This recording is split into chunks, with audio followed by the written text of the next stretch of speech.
শুভ সন্ধ্যা। আজকে ফিফথ সেমের ছেলে মেয়েদের সিলেবাসটা একটু আলোচনা করে দিই। পরের দিন অন্য একটি ক্লাসে তোমরা কি কি বই কিনবে আমি জানিয়ে দেব। বইগুলো আমি এখন একটু নাড়াঘাটা করে দেখে নিই আগে, তারপর তোমাদের জানাবো কোন লেখকের বই কিনলে ভালো হবে। তোমরা ততক্ষণ পর্যন্ত টেক্সটগুলো পড়তে শুরু করো। এবারে কিন্তু প্রথম থেকেই টেক্সের ওপর গুরুত্ব দেবে। দেখেছো তো ফোর্থ সেমের প্রশ্ন কীরকম ডিটেইল দিয়েছিল, তাই এবারে কিন্তু তোমরা প্রথম থেকেই টেক্সট পড়তে শুরু করবে। প্রথমেই CC11 সিলেবাসটা ডিসকাস করব। CC10 অবধি তোমরা ফোর্থ সেমে দিয়ে দিয়েছো। CC11-এ আছে কিছু আধুনিক গল্প আর কিছু রবীন্দ্রনাথের গল্প।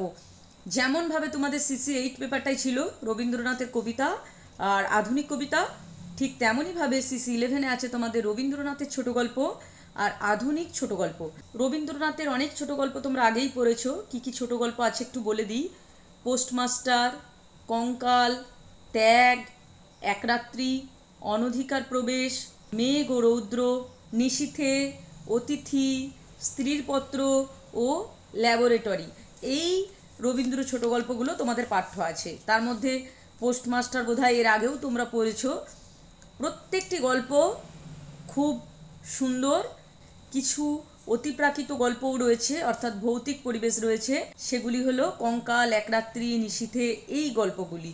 তোমাদের অনেকের বাড়ি রবীন্দ্রনাথের গল্পগুচ্ছ রয়েছে, তাই এই গল্পগুলো প্রথমেই পড়তে শুরু করে দাও। অনেকেই হয়তো পড়তে শুরু করে দিয়েছে, যারা খুব সিরিয়াস স্টুডেন্ট তারা কিন্তু টেক্সটগুলো পড়ে এবং তাদের পরীক্ষা ভালোই হয়। এখন থেকেই তোমরা কিন্তু এই টেক্সটগুলো সব বাড়িতে পড়তে শুরু করে দাও। এরপর আসছি একালের গল্পতে। একালের গল্প অর্থাৎ আধুনিক গল্প। এই আধুনিক ছোট গল্পগুলির বর্ধমান বিশ্ববিদ্যালয়ের একটি বই রয়েছে। সেই বইটিতে তোমাদের পাঠ্য সমস্ত গল্পগুলি কিন্তু সংকলিত আছে। একালের গল্পগুলি হলো পুঁইমাচা বিভূতিভূষণ বন্দ্যোপাধ্যায়, তারাশঙ্কর বন্দ্যোপাধ্যায়ের জলসাঘর, সুবোধ ঘোষের ফসিল, মানিক বন্দ্যোপাধ্যায়ের প্রাগৈতিহাসিক। অসম্ভব একটি সুন্দর গল্প, পড়লেই বুঝতে পারবে। প্রেমেন্দ্র মিত্রের তেলেনাপোতা আবিষ্কার, তোমরা সম্ভবত ক্লাস 11-এ এই তেলেনাপোতা আবিষ্কার পড়েছো। আরেকটি অন্যতম গল্প হলো নারায়ণ গঙ্গোপাধ্যায়ের টোপ। নরেন্দ্রনাথ মিত্রের রস, নরেন্দ্রনাথ মিত্রের রস গল্প অবলম্বনে অমিতাভ বচ্চনের একটি ফেমাস হিন্দি সিনেমা রয়েছে, তোমরা পারলে দেখে নিতে পারো ওই সিনেমাটি, সওদাগর। এছাড়াও আছে সন্তোষ কুমার ঘোষের ভেবেছিলাম, সমরেশ বসুর আদাব আর মহাশ্বেতা দেবীর সাত সকালের মা। কেমন?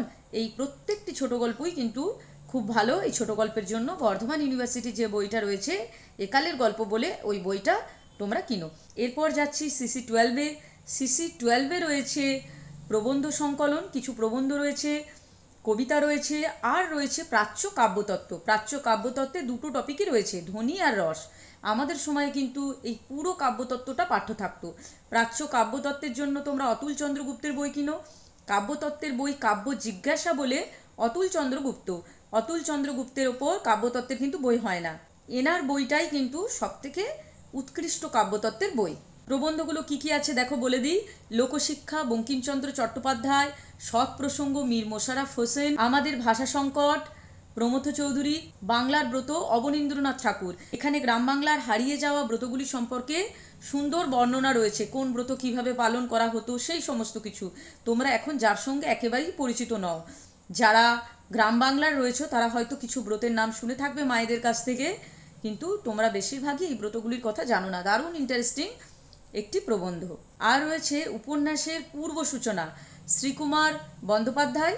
পারিবারিক নারী সমস্যা, অন্নদা শঙ্কর রায়। এই প্রবন্ধটাও কিন্তু দারুণ। এখানে পারিবারিক নারীদের একাধিক সমস্যার কথা বলা হয়েছে। বেশ আধুনিক দৃষ্টিভঙ্গিতে কিন্তু এই প্রবন্ধটির ব্যাখ্যা রয়েছে। প্রবন্ধটা যখন পড়বে তখন বুঝতে পারবে। বাংলা কাব্যের গোড়ার কথা হুমায়ুন কবির। এছাড়াও রয়েছে বুদ্ধদেব বসুর ক্লাইভ স্ট্রিটে চাঁদ ও শঙ্খ ঘোষের নিঃশব্দের তর্জনী। এই হয়ে গেল CC12।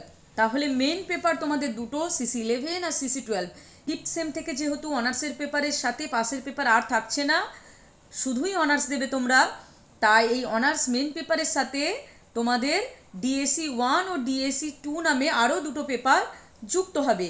এর আগে যেমন সেক পেপার 1 ও সেক পেপার 2 পড়েছো, ফিফথ সেম থেকে DSC 1 এবং DSC 2 পড়বে। DSC 1-এ কি আছে দেখো বলে দিচ্ছি। ডিএসসি 1-এর প্রথমেই রয়েছে 19 শতকের আখ্যান কাব্য আর গীতিকবিতা। সাহিত্যের ইতিহাস পড়তে গিয়ে তোমরা 19 শতকের কবিতায় যে সমস্ত কবির কবিতা পড়েছো তাদের মধ্যে থেকে গীতিকবিতা ও আখ্যান কবিতা যারা লিখেছেন অর্থাৎ ঈশ্বরগুপ্ত, বিহারীলাল, হেমচন্দ্র, রঙ্গলাল এরা সকলেই কিন্তু এই 19 শতকের কাব্যের মধ্যে পড়ে যাচ্ছে, গীতিকাব্য ও আখ্যান কাব্যের মধ্যেই। 19 শতকের বাংলা প্রবন্ধ, এর সাথে কিন্তু আলাদা করে 19 শতকের বাংলা প্রবন্ধও রয়েছে, অর্থাৎ একেবারে বিদ্যাসাগর থেকে শুরু করে বঙ্কিমচন্দ্র চট্টোপাধ্যায়, রবীন্দ্রনাথ ঠাকুর প্রত্যেকে যারা 19 শতকে প্রবন্ধ লিখেছে তাদের প্রবন্ধ সম্পর্কেও কিন্তু আলোচনা রয়েছে। এবার আসছি ডিএসসি 2। ডিএসসি 1-এ যেমন পেয়েছিলে কাব্য আর প্রবন্ধ 19 শতকের, ডিএসসি 2-তে একইভাবে পাচ্ছ 19 শতকের নাটক, ছোট গল্প, উপন্যাস। তার সাথে নতুন দুটি বিষয় যুক্ত হয়েছে, ইংরেজি ও সংস্কৃত সাহিত্যের ইতিহাস।